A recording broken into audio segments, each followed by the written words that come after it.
Pada bagian ketiga ini, saya melakukan kegiatan praktikum pada ekosistem darat alami dan buatan. Pada ekosistem darat buatan, saya melakukan pengamatan pada padi di sawah, di mana organisme yang hidup di sini berupa burung, katak, belalang atau capung, serta tumbuhan berupa kangkung. Dan untuk suhu udara yaitu 28 derajat Celcius, serta angin yang semilir. Pada ekosistem alami, saya melakukan pengamatan pada lingkungan sekitar rumah, yaitu di dekat sungai, di mana terdapat beberapa komponen biotik dan abiotik, yaitu berupa burung, ayam, siput, belalang, semut, dan pohon pepaya, pohon singkong, serta air yang mengalir, bebatuan yang tidak bergerak, dan suhu udara 28 derajat Celcius, dan cahaya matahari yang terang. Untuk selanjutnya, saya melakukan kegiatan praktikum tentang pencemaran lingkungan. Dalam kegiatan praktikum ini akan dapat menunjukkan satu bentuk pencemaran perairan yang dapat diakibatkan oleh produk industri yang banyak digunakan dalam kehidupan sehari-hari, yaitu deterjen bubuk. Deterjen dalam kadar tertentu dapat mengganggu kehidupan organisme target maupun non-target.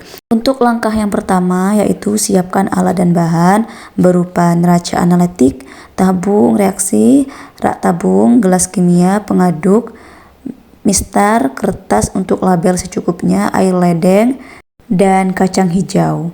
Sediakan larutan deterjen 100%, 50%, 25%, 12,50%, 6,25%, 3,10% serta air kontrol yang berupa air ledeng atau PDAM. Lalu simpan cairan dengan gelas kimia yang telah diberi label, yaitu label kontrol 1, 2, 3, 4, 5 sampai dengan 6.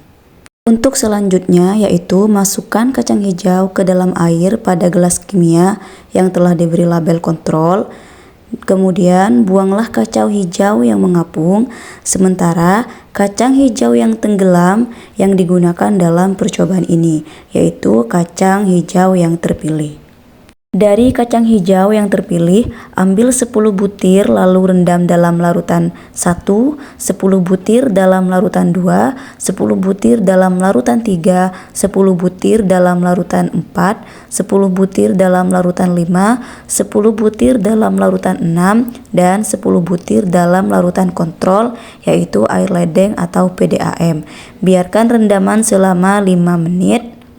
Aturlah kacang hijau dalam gelas kimia dengan label yang sesuai. Atur yang baik agar hilum mengarah ke bawah. Isilah gelas kimia yang telah diisi air kacang hijau tersebut dengan larutan yang berlabel sama, kira-kira 100 ml. Kemudian tutup wadah yang berisi kacang hijau tersebut dengan kardus sehingga tidak ada cahaya yang dapat masuk.